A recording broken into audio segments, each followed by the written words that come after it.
Memento cinema చూసారా మీరు? ఒక short term memory loss patient కథకి ఒక రివర్స్ స్క్రీన్ ప్లే యాడ్ చేసి ఒక అద్భుతమైన ఎక్స్పీరియన్స్ ఇచ్చారు డైరెక్టర్ క్రిస్టఫర్ నోలన్. ఆగండి, షార్ట్ టర్మ్ మెమరీ లాస్ అంటున్నారు, ఇదేదో గజనీ కథలా ఉంది అని అనుకుంటున్నారా?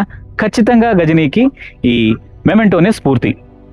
ఇయర్ 2000లో రిలీజ్ అయిన మెమెంటో థియేటర్స్లో పెద్దగా ఆడలేదు, కానీ హోమ్ వీడియో మార్కెట్లో మాత్రము ఒక సంచలనం సృష్టించింది. క్రిస్టఫర్ నోలన్ పేరు ఒక ఇంటెలెక్చువల్ సినిమాకి బ్రాండ్ అంబాసిడర్గా మార్చివేసింది. ఇక ఆ తర్వాత క్రిస్టఫర్ నోలన్ చేసిన సినిమాలు ఒక్కొక్కటి ఒక్కొక్క కావ్యంలా ఉండిపోయాయి.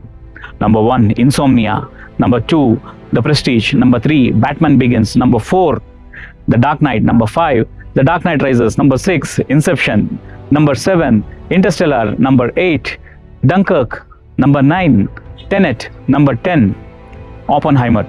ఇక ఆపన్హైమర్కి అయితే ఆయనకి బెస్ట్ డైరెక్టర్ ఆస్కర్ అవార్డు కూడా వచ్చేసింది. ఇక ఆయన ఒక లేటెస్ట్ ఫిలిం ద ఆడిసీతో మన ముందుకు వచ్చారు. ఖచ్చితంగా థియేటర్స్లో చూడాల్సిన సినిమా ద ఆడిసీ అని అంటున్నారు. నేనైతే బయలుదేరుతున్నాను. మీరు కనుక ఇంతవరకు నోలన్ సినిమాలు చూడలేదు అంటే వెంటనే ఈ పైన చెప్పిన సినిమాలన్నీ ఏ ఓటీటీలో ఉన్నాయో కింద రాసేస్తాను, ఖచ్చితంగా చూసేయండి అండ్ ఈ పేజ్ ఫాలో చేయండి.